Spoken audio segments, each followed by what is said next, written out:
नमस्कार. आज आपण पाहणार आहोत की लहरी हवामानात प्रधानमंत्री पीक विमा योजना शेतकऱ्यांचे आर्थिक नुकसान कसे टाळते.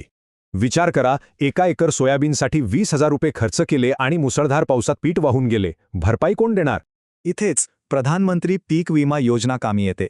नैसर्गिक आपत्तींमध्ये हेच आपले सर्वात भक्कम आर्थिक सुरक्षा कवच ठरते. रमेशचेच उदाहरण घेऊया.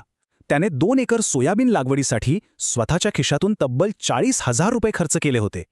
उत्तम परताव्याची नक्कीच अपेक्षा होती, पण अचानक आलेल्या मुसळधार पावसाने संपूर्ण गणितच बिघडवले आणि उत्पादन प्रचंड घटले. पिकातून केवळ 24,000 रुपये हाती आले. अपेक्षित उत्पन्नाचा विचार करता रमेशला थेट 40,000 रुपयांचा फटका बसला. सुदैवाने रमेशने आधीच पीक विमा काढला होता. त्यासाठी त्याने फक्त 1200 रुपयांचा अगदी छोटासा प्रीमियम भरला होता. 50% नुकसान जाहीर होताच त्याला विम्यापोटी तब्बल 30,000 रुपयांची मोठी रक्कम थेट बँक खात्यात मिळाली. बघा, अवघ्या 1200 रुपयांच्या छोट्याशा गुंतवणुकीने रमेशचे एवढे मोठे आर्थिक नुकसान कसे एका झटक्यात कमी केले.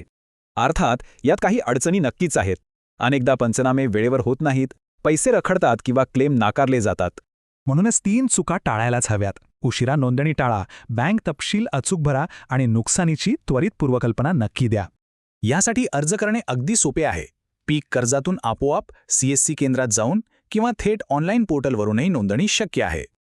आता खरा प्रश्न उरतो, खरोखरच पीक विम्याचा वेळेवर लाभ मिळतो का? याबाबत प्रत्यक्ष जमिनीवरचा अनुभव काय असेल?